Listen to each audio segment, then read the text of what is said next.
Viveste também muito tempo, com muita intensidade, aqui em Gafte. Como é que foi também esse teu período em criança? Eu costumo dizer em Lisboa, mesmo até para amigos, sem ser das artes, né? Eu só não tenho amigos nas artes. ah, eu nunca senti pela parte do povo alentejano qualquer discriminação. E muitas vezes até trazia amigos da escola, do liceu, Aos mais do sábados, liceu do que 7 e propriamente do 9 da curso. manhã, gentes de E gentes, eles adoravam isto. histórias de E vidas. muitas vezes os meus amigos diziam, agora percebo, Pedro, porque Lisboa é um Claro, mundo, não é? claro. Porque Lisboa está lá o país inteiro e agora o mundo inteiro, ok? Sim. E quando se vem às raízes, eu muitas vezes aqui os meus amigos aqui da aldeia de Gafo, da vila de Gafo, pensavam, como eu vim para cá desde bebê, eu até pensavam que eu tinha nascido no Alentejo. Pronto, é normal, né? Eu Claro. vinha para cá por causa da minha avó pequenino, fui o único neto que realmente foi criado mais com a minha avó materna. Quem é que era a avó materna? Epá, tive um apelido muito engraçado, porque eu sou neto do primeiro africano que veio para esta zona.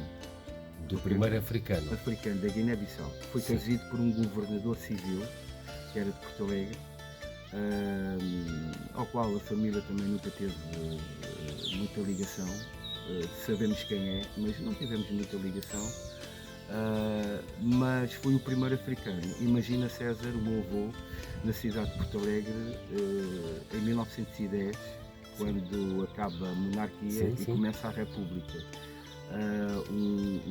Se hoje há aquilo que estupidamente, né, há o racismo, imagina o que é que não passou a minha avó materna, filha do Tisquinho Calado, que era um lavrador rico na altura, que se perdeu, obviamente, com a bebida, e isso eu não tenho que esconder, é sabido, em Gafte. Mas eu saio muito à minha avó. A minha avó era uma pessoa visionária, eu sei ela. Porque é preciso ser visionária num contexto, estamos a falar, numa altura, nos anos 20, 30, atenção, uma mulher alentejana, branca como a cal, assumir uma relação com um guineense, cuidado, Pois é é verdade. de uma força, é de um caráter, e eu tenho orgulho, ou seja, de ser misturado. Claro. Tenho muito orgulho. E também tenho muito orgulho deste povo alentejano. Nunca senti qualquer atitude menos própria para comigo. Tive aqui os meus melhores amigos. Hoje estamos na idade a minha idade, obviamente. 30 anos de ausência, quando chegas, aquilo que tu deixas para trás, quando voltas, nada é o mesmo. Nada. Obviamente, César.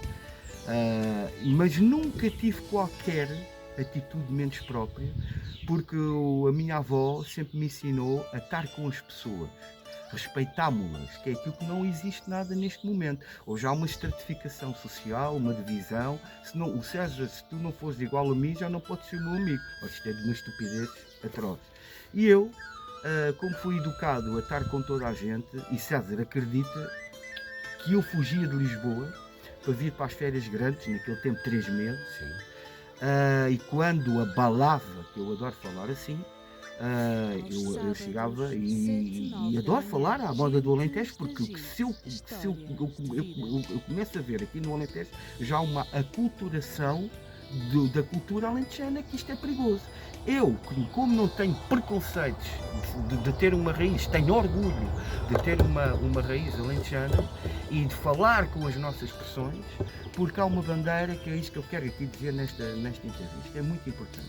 O povo alentejano é único no mundo e até mesmo em Portugal. Tem características muito sui generis, o sentido de humor, o saber estar, o fazer muito com pouco. Isso não é pobreza, como às vezes ouve, e a comida alentejana é pobre. Não, não é pobre, é rica. Porque só os inteligentes é que fazem coisas com pouco, fazendo muito. Estamos entendidos. E eu, desde que venho para cá, de criança, eu tinha uma coisa que ainda hoje me lembro. A partilha entre amigos, íamos todos naquelas Zundapos e V5 em cima 4 e 5 numa moto. Eu não tenho nada a dizer deste povo, quer dizer, eu não me quero emocionar porque estou-me a controlar, mas eu, para mim, se eu sou o homem equilibrado na minha cabeça, foi devido, ainda hoje, as amizades quando me encontram dizem: Pedro, é engraçado, vimos-te na televisão, tu nunca te esqueces de nós. Eu disse: não, porque eu não tenho vergonha de ter uma... Não tenho, eu tenho orgulho.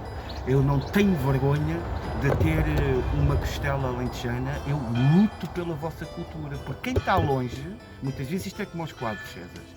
Tu, para veres um quadro, César, se estiveres muito em cima dele, se calhar não consegues vê-lo bem. Se te afastares mais de uma obra de arte, seja ela qual for, de um prédio, de uma pintura, de uma fotografia, consegues sentir muito melhor as coisas. E era o que eu sempre defendi este povo.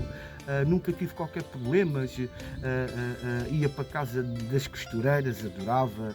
Nunca tive uma atitude menos própria comigo. A minha avó tinha, devido ao meu avô ser preto, que é assim que se diz, negro nunca se deve dizer, é depreciativo, deve ser preto. O César é branco, o meu avô era preto, é assim que se diz. Tinha um anexim e uma alcunha, que isso é que eu gostava, que era a Maria do Preto. Eu acho que isto é tão lindo. Não era depreciativo, era por como os nomes eram quase todos iguais, era uma forma de distinguir a pessoa. Mas o meu avô nunca foi maltratado, até pelo contrário, era bem integrado na sociedade. A minha avó também integrada na sociedade. Eu sei muito à minha avó, porque a minha avó era costureira, mas era uma senhora que não sabia ler nem escrever, porque analfabeto é uma pessoa que não teve possibilidade de estudar, mas não quer dizer que não seja inteligente. Minha avó costurava e talhava com um alfaiate, sem saber ler e escrever. Portanto, eu vou buscar essa criatividade um pouco ao lado da minha avó Maria, que ultimamente até fiz um quadro em homenagem dela. E acho que o povo alentejano, eu tenho que defender sempre. E aproveito esta oportunidade. E agora fui convidado por uma marca dinamarquesa para fazer um serviço de porcelana. E inspirei-me na arquitetura tradicional alentejana. Lá está o Alentejo sempre, 30 anos.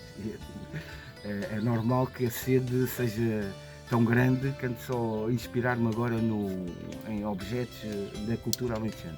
E fiz um serviço de porcelana inspirado na arquitetura tradicional alentejana, as barras das casas, e depois a chávena do café vai dentro de um tarro pequenino.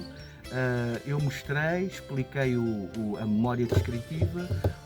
A empresa que quer adquirir este projeto disse beautiful e querem ver o Alentejo através da minha pessoa, para conhecer aqui as origens de onde é que foi inspirado o meu serviço de porcelana, que se chama Serviço de Porcelana Alentejano.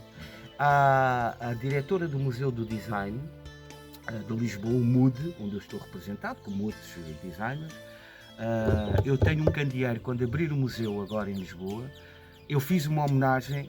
Eu gosto tanto do povo alentejano que vão encontrar, quando abrir o Museu do Design, vão encontrar um candeeiro que tem o nome Alentejo.